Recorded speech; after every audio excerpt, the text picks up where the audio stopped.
Kenya में रथ यात्रा और कृष्ण आरती, मॉरिशस में भगवान शिव की 5वीं सबसे बड़ी मूर्ति, घाना में गणेश चतुर्थी और देवी की आरती, युगांडा के हिंदू भक्त, सूडान की ट्रेडिशनल वेडिंग सेरेमनी और वहाँ के यज्ञ। इंडिया से सबसे ज़्यादा हिंदू यूरोपियन कंट्री के अंदर माइग्रेंट होते हैं, अफ्रीकन कंट्रीज़ के अंदर नहीं होते। एक रिसर्च के अकॉर्डिंग पूरे यूरोपीय कॉन्टिनेंट से अफ्रीका में सबसे ज़्यादा हिंदू आबादी रहती है।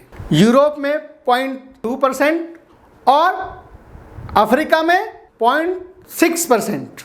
अफ्रीकन हिंदू माइग्रेटेड हिंदू नहीं है, ये अफ्रीकन हिंदू हैं, इनको किसी ने कन्वर्ट नहीं किया। टॉप 30 हाईएस्ट हिंदू पॉपुलेशन के अंदर 4 अफ्रीकन कंट्री आती हैं।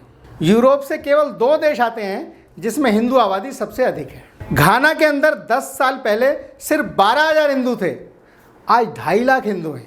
आपको क्या लगता है क्यों अफ्रीकन ज़्यादा से ज़्यादा हिंदू बनते जा रहे हैं? अफ्रीका का जो कल्चर है, उसके जो रीति रिवाज हैं, वे हिंदू रीति रिवाज से काफ़ी मिलते जुलते हैं। मुंदरी नाम की एक जनजाति है जो गाय को प्रोटेक्ट करने के लिए किसी का भी मर्डर तक कर देती है। मुंदरी नाम की ये जो जनजाति है अपनी गायों को प्रोटेक्ट करने के लिए AK-47 रखती है। इनका मानना है गाय स्वर्ग और धरती के बीच की एक धार्मिक कड़ी है। गाय को यहाँ पर पूजनीय माना गया है, जिस प्रकार हिंदू धर्म में माना जाता है। यहाँ पर गाय से मिलने वाले 5 तत्वों को अमृत माना जाता है। गाय के यूरिन को एंटीसेप्टिक औषधि के रूप में प्रयोग किया जाता है। ये बहुत ज़्यादा सिमिलर लगता है जिस प्रकार हिंदू धर्म में गाय को पूजनीय मानते हैं, उसके 5 तत्वों को अमृत तुल्य मानते हैं। मुंदरी नाम की जनजाति भी इस प्रकार मानती है। इस इमेज को देखिए, यह है मामी वाटा। यह इमेज एक देवी की है और अफ्रीका की कई 100 जनजातियां इसको पूजनीय मानती हैं। यह देवी बहुत ज़्यादा सिमिलर है भगवान शिव के। क्या आपको ऐसा नहीं लगता? जी हाँ, बिल्कुल हिंदू धर्म के अंदर त्रिदेव में एक हैं महादेव, यह बिल्कुल उन्हीं से मैच करती है। यह देवी पानी की देवी मानी जाती है। उसके गले के अंदर लिपटा हुआ सांप देखिए। जिस प्रकार हमारे शिव की जटाओं से गंगा बहती है, यह उनसे बहुत ज़्यादा सिमिलर है, मिलती जुलती है।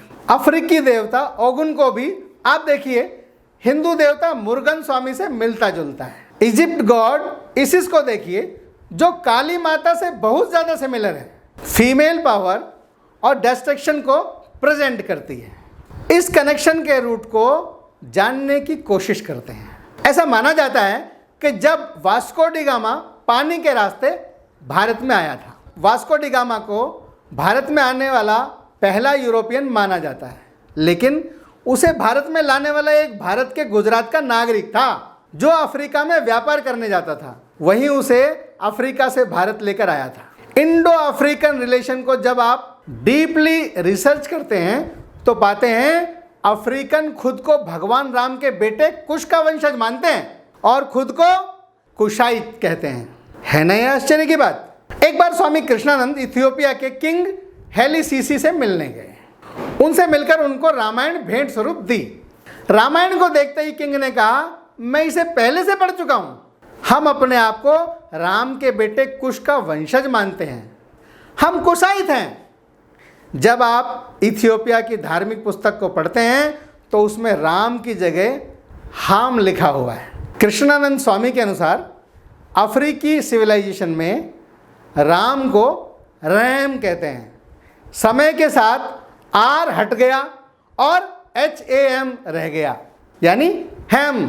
हिंदू धर्म ग्रंथों में कई जगह यह लिखा हुआ है कि राम के पुत्र कुश को अफ्रीका का और कुछ यूरोप का भाग राज्य करने के लिए दिया गया था और बाकी का भाग राज्य करने के लिए लव को दिया गया था। इसीलिए अफ्रीकी द्वीप को कई हिंदू ग्रंथों में खुशद्वीप भी बताया गया है। इसलिए अफ्रीका की बहुत सी जनजातियां आज भी अपने आप को राम से जोड़कर देखती हैं। इसका यही अंत नहीं होता।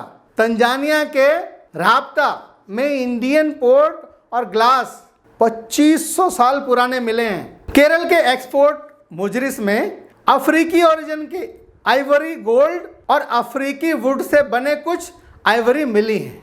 यह भी माना जाता है कि केरल से ही सबसे ज़्यादा भारतीय अफ्रीका गए थे। फर्स्ट सेंचुरी एडी में अफ्रीकी कॉन्टिनेंटल और एशिया का ट्रेड रूट क्लियरली मेंशन किया गया है। अफ्रीका और यूरोप का 80% व्यापार भारत के साथ ही हुआ करता था।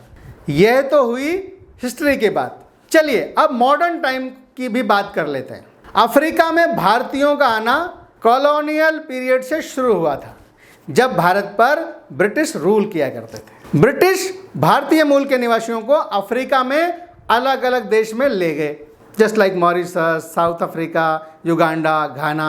मॉरिशस के फादर ऑफ नेशन भी इंडियन ओरिजिन के ही हैं। भारत के बिहार राज्य से इनका संबंध है। मॉरिशस के अंदर 1834 से लेकर 1920 तक लगभग 5 लाख भारतीयों को ले जाया गया। 60% मॉरिशस में ही रुक गए। आज भारतीय मूल के नागरिकों की जनसंख्या इतनी बढ़ गई है कि वहाँ के पीएम और प्रेसिडेंट पिछले कुछ सालों से दोनों भारतीय मूल के ही बन रहे हैं। अगला देश है युगांडा। ब्रिटिशर्स भारतीय लोगों को लेबर के रूप में युगांडा ले गए। यह संख्या लगभग 40,000 से ऊपर थी। कॉलोनियम खत्म होने के उपरांत भारतीय मूल के नागरिक काफी संख्या में युगांडा में ही रुक गए। एक समय ऐसा था कि युगांडा की इकोनॉमी 90% भारतीय मूल के नागरिकों पर डिपेंड हुआ करती थी। डिक्टेटर ईदी अमीन ने भारतीय मूल के नागरिकों को अपने देश से निकालना शुरू कर दिया। इसका असर यह हुआ कि युगांडा की पूरी इकोनॉमी ही कोलैप्स कर गई। एक्चुअल में युगांडा के टॉप बिजनेसमैन में भारतीय मूल के नागरिक ही थे।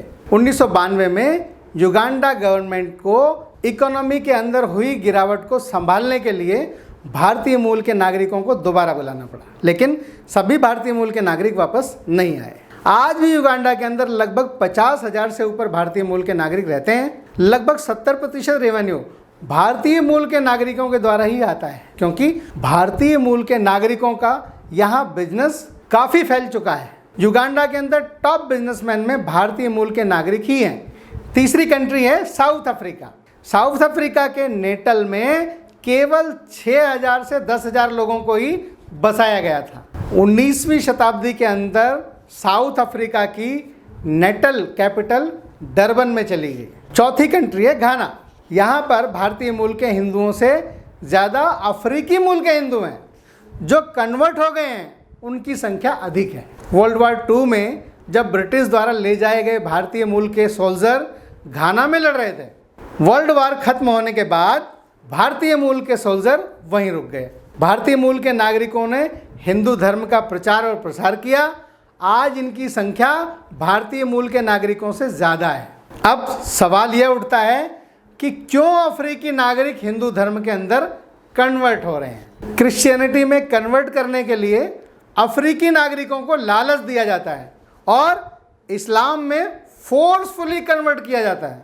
अफ्रीकी कॉन्टिनेंटल में बढ़ती हिंदू आबादी न तो किसी लालच के द्वारा बढ़ रही है, न फोर्सफुली बढ़ाया जा रहा है। इसका कोई प्रमाण अभी तक नहीं मिला है।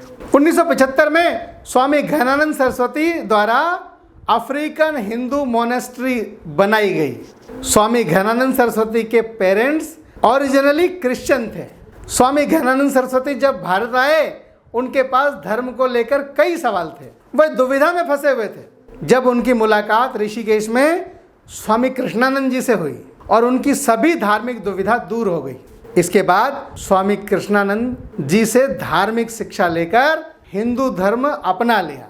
घनानंद ने अपनी होम कंट्री की कैपिटल अकरा में पहला हिंदू मंदिर 1975 में स्थापित किया। आज यह मंदिर घाना में बहुत पॉपुलर है। ऐसा भी माना जाता है कि यहाँ मुस्लिम भी आकर मन की शांति के लिए प्रार्थना करते हैं। यह कोई कन्वर्जन का खेल नहीं है, यह मन की शांति को प्राप्त करने का एक जरिया है। आप भक्ति तीर्थ स्वामी की स्पीच को सुनिए। Is simply being used by the soul.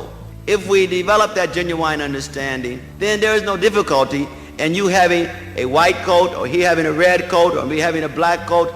These distinctions no longer become such a dominant factor in one's life. Bhagavad Gita को सोशली एक्सेप्ट करते हैं।